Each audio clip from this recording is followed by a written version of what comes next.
So you are making the argument, and others in the Trump camp are making the argument, that the polls are all wrong, that people are going to be shocked, that these pollsters, I would imagine, are going to be out of business if they're all wrong. Well, they have been before. Come November 9th. What are you basing that on? Okay. I sat here at Fox, and then I went over to NBC and CBS in 2008, and none other than some of your bosses told me the election was over and the Fox poll showed that Kerry was going to be the president.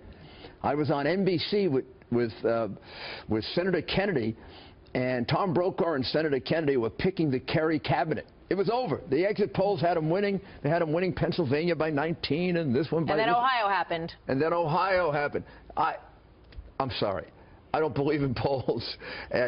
Every election I ever won, I outperformed the polls.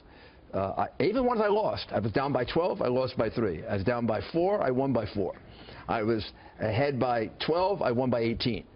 So I've always overperformed the polls. They've never been accurate in my case. All right. So what about ground game? Because, you know, that's the big argument for Hillary Clinton. And this is states. I understand. But, you know, Florida, Ohio, Iowa, Nevada, Arizona, Pennsylvania, looks like it's going for her. But then he's got to have either New Hampshire, Colorado, or Wisconsin. Well, exposure there. So he spent, the reason that Florida flipped, and he's now 3 points ahead, is he spent 3 or 4 days there.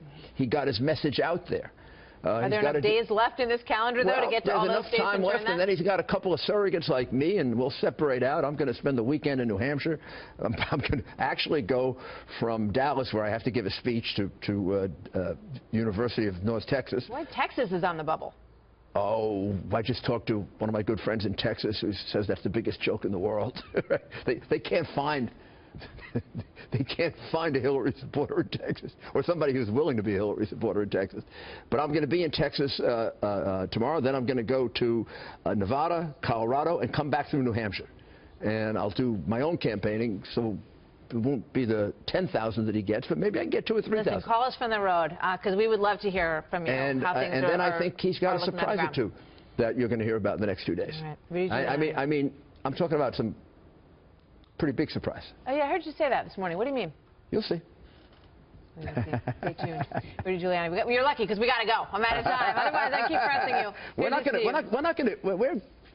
not going to go down, and we're certainly not going to stop fighting. We got a couple things up our sleeve that should turn this around in a way that even the liberal pollsters will get to see it.